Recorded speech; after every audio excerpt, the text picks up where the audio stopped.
Shalom, bon matin tout le monde, bon réveil. Que vous soyez bénis, contents, conscients ce matin pendant que vous vous donnerez à vos occupations. Et si c'est votre anniversaire, joyeux anniversaire. Soyez bénis, contents, conscients. Et si vous êtes seul, sachez que vous n'êtes pas vraiment seul puisque dans sa parole, il nous a dit ceci. Je serai avec vous tous les jours jusqu'à la fin du monde. Il faut que cette parole puisse résonner à chaque jour dans notre conscience, qu'il est là tous les jours jusqu'à la fin du monde. Par le roi Kadesh, son esprit de vérité, il nous conduit dans toute la vérité. Il nous parle de Yeshua et nous annonce les choses à venir.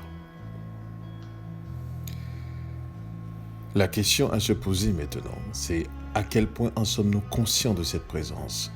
Voilà ce qui fera toute la différence. J'aimerais partager un texte avec vous ce matin qui se trouve dans le livre de Teilim, donc on appelle les psaumes. Et ça dit ceci. Donc le psaume 109 au verset 4. En échange de mon amour, ils sont mes adversaires, mais moi je m'adonne à la prière. En échange de mon amour, ils sont mes adversaires, mais moi je m'adonne à la prière.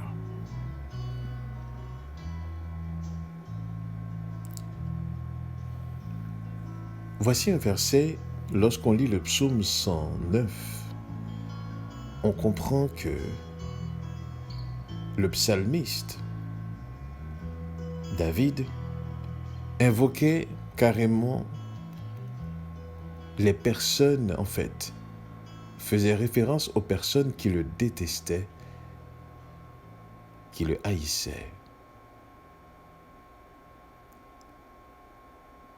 Mais dans ce psaume aussi, comme je trouve toujours que la parole de Dieu est transspatio-temporelle, ce qui voudrait dire que c'est une parole qui transcende le temps. Et ce que je trouve, c'est ce psaume aussi révèle à quel point que le peuple Israël est détesté. Et particulièrement lorsqu'on lit le psaume dans l'optique que David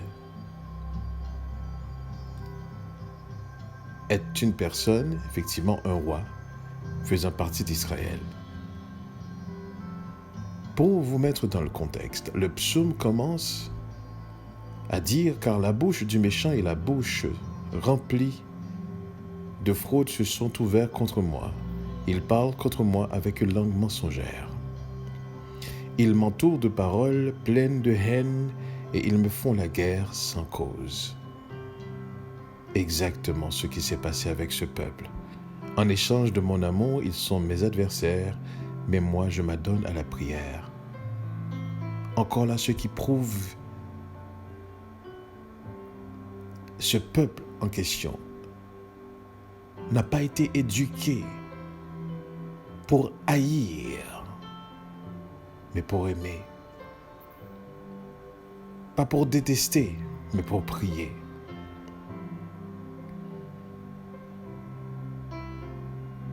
Ils me rendent le mal pour le bien et la haine pour l'amour que je leur porte.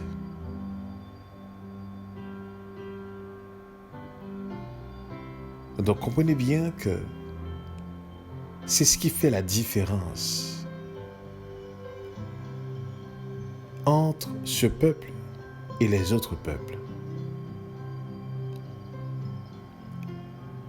Dans toute l'histoire humaine,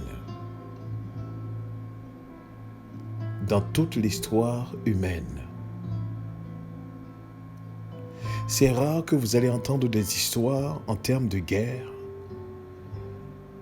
qu'un peuple qui va partir en guerre et ce sont des champs qui vont être justement leurs armes. Un peuple qui va partir en conquête, ils vont faire le tour d'une ville en chantant.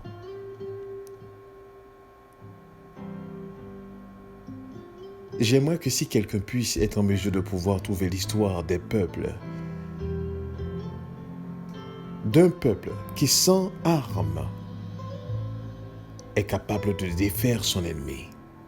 Je répète, si quelqu'un est capable de trouver l'histoire d'un peuple sur terre, sans armes, mais qui est capable de défaire son ennemi, j'aimerais bien le savoir. Car dans toute l'histoire des peuples de la terre, c'était toujours arme pour arme.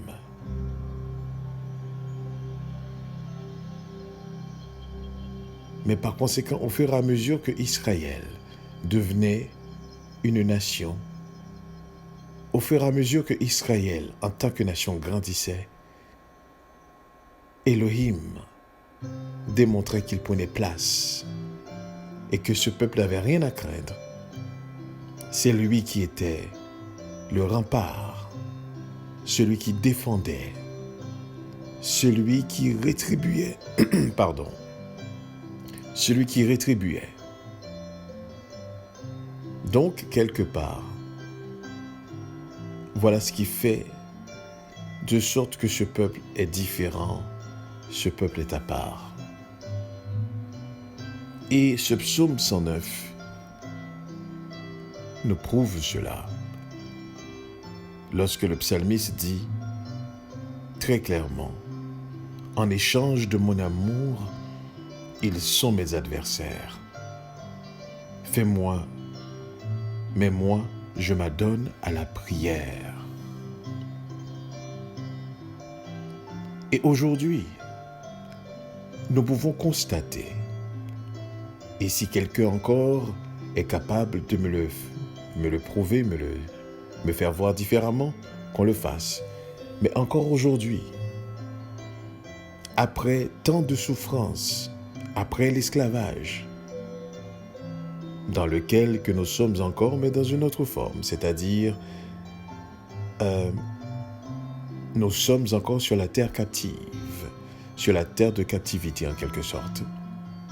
Que l'on veuille ou non, qu'on le croie ou non, qu'on l'accepte ou non, mais nous nous trouvons encore sur cette même terre de captivité sur laquelle nos ancêtres ont été amenés.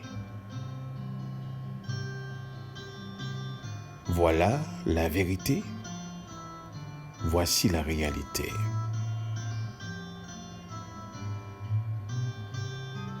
Et que d'une manière ou d'une autre, on rend nos pays, et quand je parle de nos pays, je parle vraiment soit du continent africain, là où nous sommes venus, soit de notre terre natale. Donc on parle effectivement d'Haïti. On rend nos pays invivables. Et on rentre dans un système qui ne nous permet pas vraiment de vivre. Car dans ce système, on est en train de survivre. Car si vous regardez bien, vous passez la majorité de votre temps à faire quoi? Payer vos factures. En fait, ce qui devait être une vie normale devient quelque chose de tout à fait particulier. Travailler devient quelque chose de normal, payer sa facture devient quelque chose de normal, mais par conséquent, partir en vacances, prendre le temps de pouvoir savourer la nature, la création, voilà ce qui est tout à fait particulier.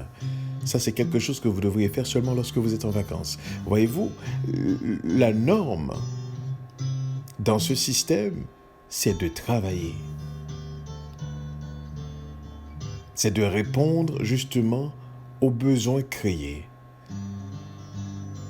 Mais par conséquent, prendre le temps nécessaire de pouvoir glorifier Elohim pour la création. Prendre le temps nécessaire de pouvoir apprécier la création. Voilà, c'est quelque chose qui est tout à fait particulier.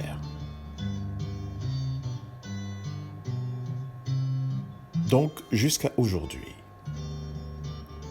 malgré tous les maux que nous avons vécus, nous ne rendons pas le mal pour le mal. Au contraire, notre peuple est un peuple résilient.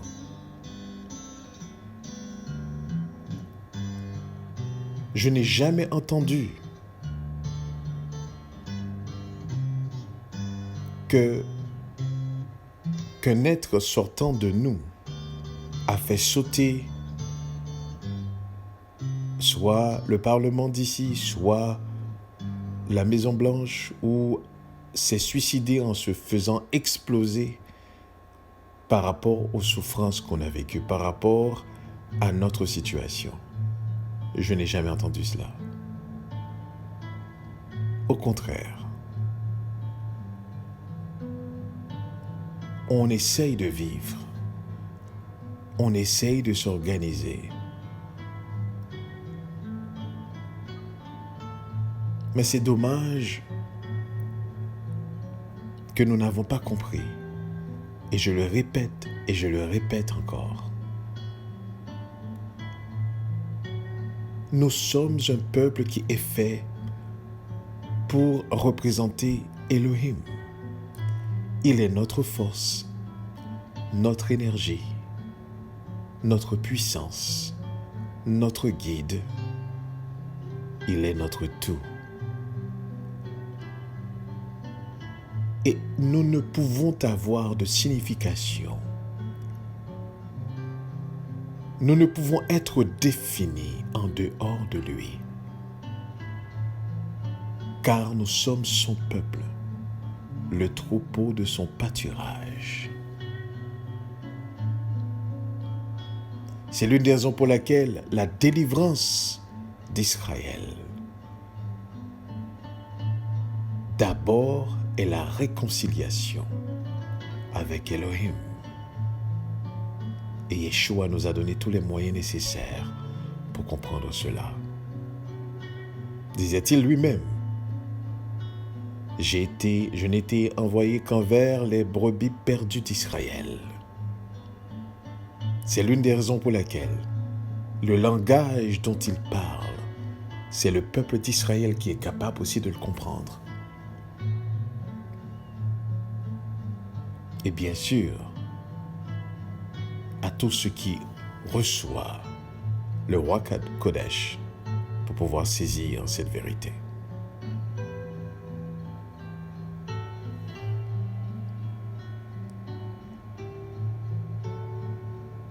Donc comprenez bien que on est révolté contre la situation. Mais le véritable Israélite ne peut détester. Il va détester une situation. Il va détester une circonstance. Il va détester un train de vie. Mais ne peut cultiver dans son cœur la haine contre autrui. Parce que nous n'avons pas hérité de cela. En dépit de toutes circonstances et de toutes choses, quelque chose en nous nous empêche d'haïr. C'est pour cela que nous ne pouvons pas ressembler à d'autres peuples.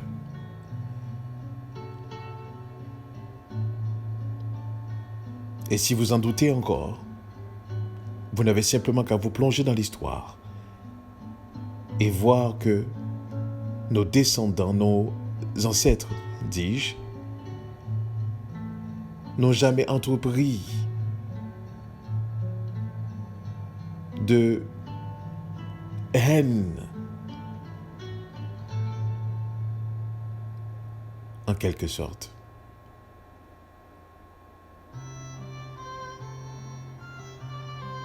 et le combat que nous avons mené au fil du temps. Le combat que nous avons mené, c'est un combat de survie. On essaye de survivre.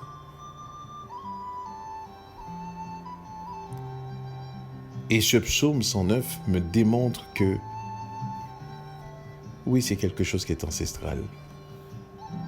Lorsque David déclare « En échange de mon amour, ils sont mes adversaires, mais moi, je m'adonne à la prière. Ils me rendent le mal pour le bien et la haine pour l'amour que je leur porte. »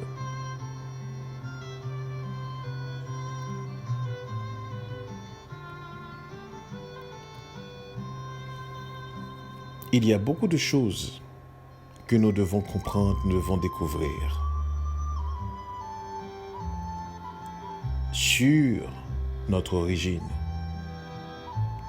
Il y a beaucoup de choses que si vous voulez comprendre aujourd'hui dans le monde que vous vivez, vous devez aller fouiller dans votre passé afin de mieux saisir les erreurs du passé et de ne pas les commettre dans notre temps présent et dans le futur.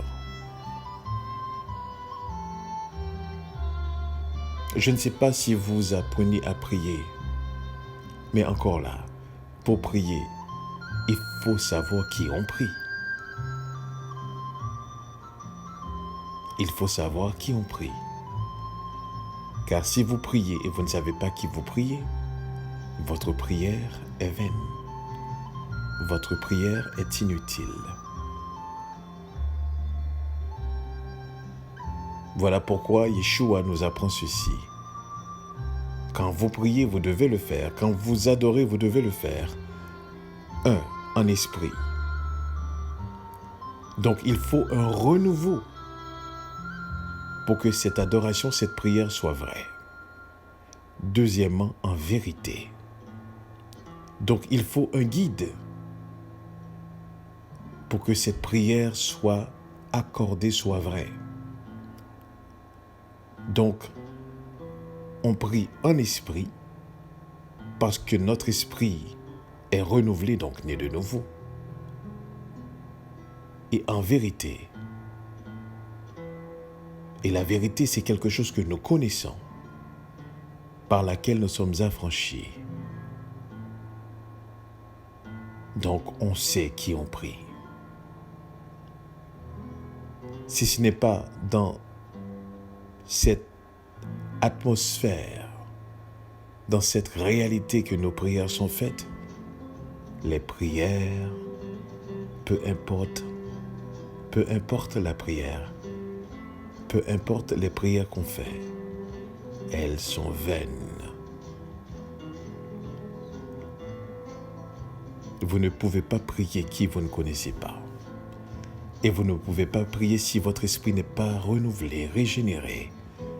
Vous ne pouvez pas non plus prier si vous ne priez pas dans la connaissance de la vérité. Autrement, toute prière est vaine. Lors même que vous croyez que ça a été répondu, c'est tout simplement un leurre. Parce que Elohim n'entend que des prières qui sont faites en esprit, donc renouvelées, et dans la vérité.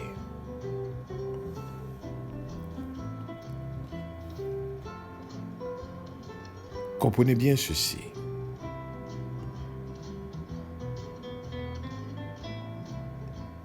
Lorsque nous connaissons qui on est, d'où on vient, on est capable de saisir effectivement où est-ce qu'on va.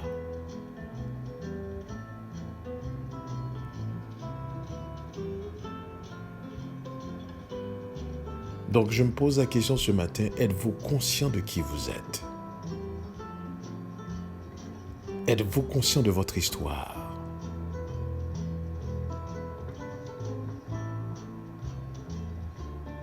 Êtes-vous conscient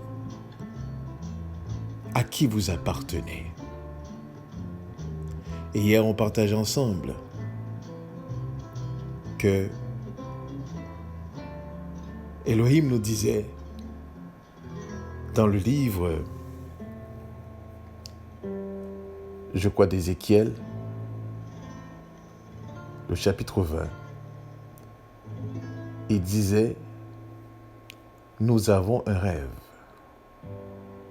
parlant du peuple d'Israël. Il dit, vous avez un rêve, le rêve qui hante votre esprit ne se réalisera pas. Ézéchiel 20 au chapitre 32. Le rêve qui hante votre esprit ne se réalisera pas, car vous dites, nous voulons être comme les autres nations, comme les peuples des autres pays. Nous voulons aussi rendre culte à des dieux et en bois, des dieux en bois et en pierre.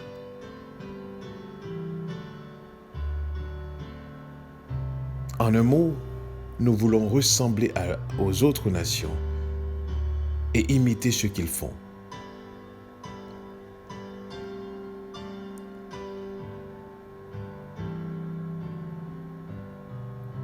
Mais Elohim est le Dieu saint, à part. Et c'est l'une des raisons pour laquelle tout son peuple et tout ce qui s'approche de lui, avant tout, doit être à part. On ne peut être mélangé. Que ce soit dans notre style de vie, on ne peut être mélangé. Que ce soit dans notre façon de penser, on ne peut être mélangé. Les concepts qu'on peut avoir, on ne peut être mélangé. Dans le comportement, on ne peut être mélangé. Les attitudes, on ne peut être mélangé. Notre style de vie, on ne peut être mélangé. Nos croyances, on ne peut être mélangé. Nos adorations, on ne peut être mélangé. Nos louanges, on ne peut être mélangé. Nos prières, on ne peut être mélangé. En fait, tout notre être est à part.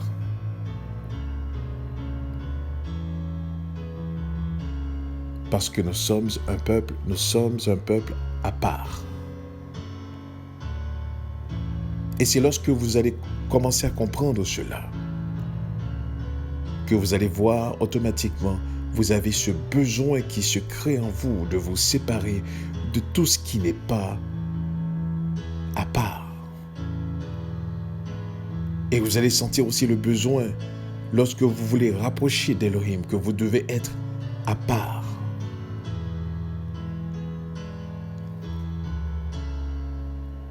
Le rêve qui entre votre esprit ne se réalisera pas. En un mot, peu importe ce qu'on fait, et il l'a dit très bien, au verset 33 du livre d'Ézéchiel, au chapitre 20. « Aussi vrai que je suis vivant, le Seigneur l'Éternel le déclare, je régnerai sur vous en déployant ma force et ma puissance et en déchaînant ma colère. » Donc Israël, il n'y a pas lieu à sortir de là. Deux choses, soit qu'on soit complètement détruit par Elohim ou qu'on revienne à lui. Et j'ai été tellement heureux. Et c'est l'une des raisons pour laquelle je l'adore. Je l'aime. Je le glorifie. Et je voudrais toute ma vie être son serviteur.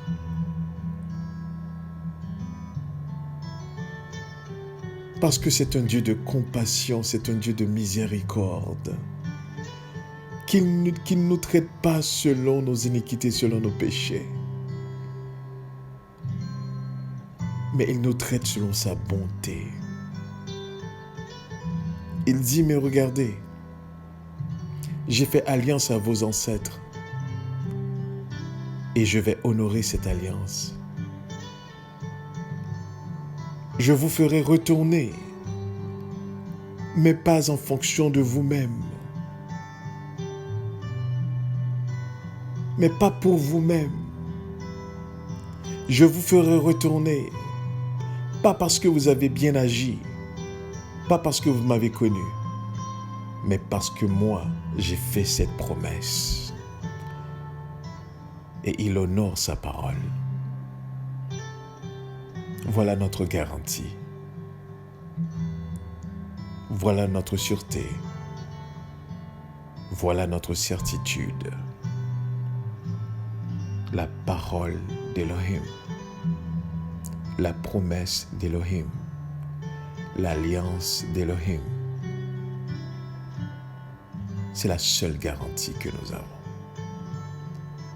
Car dans ce dont nous sommes plongés, il nous est impossible de nous en sortir.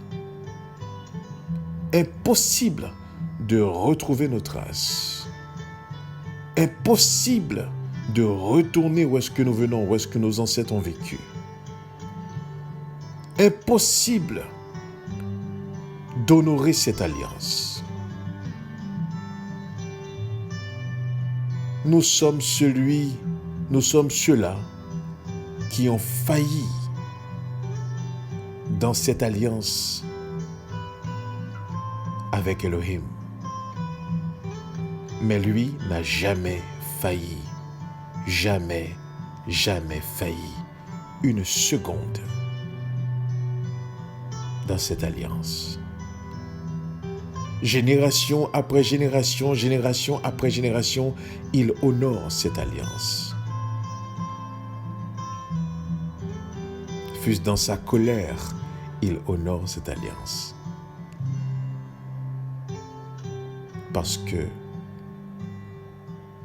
il honore sa parole. Nous sommes un peuple à part. Et nous devons le comprendre. Vous êtes un être à part si vous êtes descendant d'Israël. Vous êtes les enfants de cette promesse.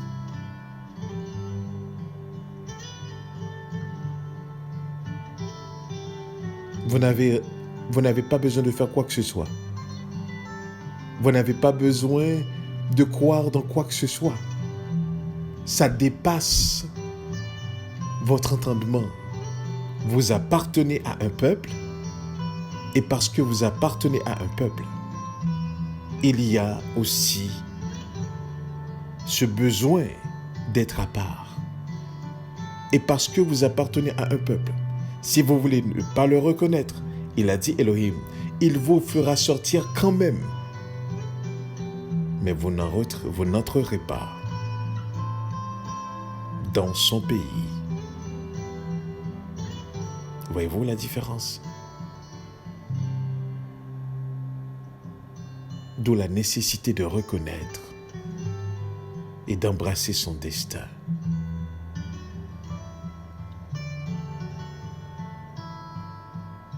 J'espère que vous comprenez ce matin ce que je suis en train de dire.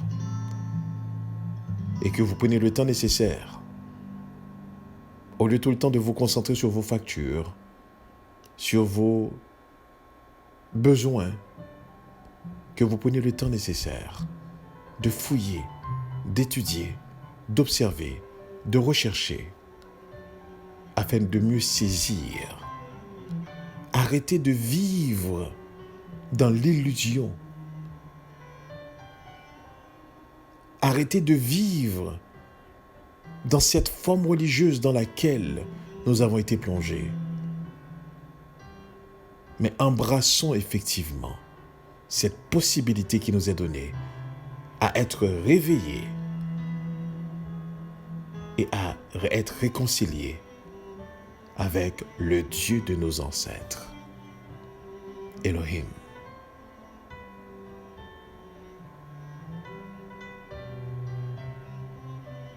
Lorsque vous comprenez cela, vous allez voir que vous comprendrez comme un être qui doit être à part.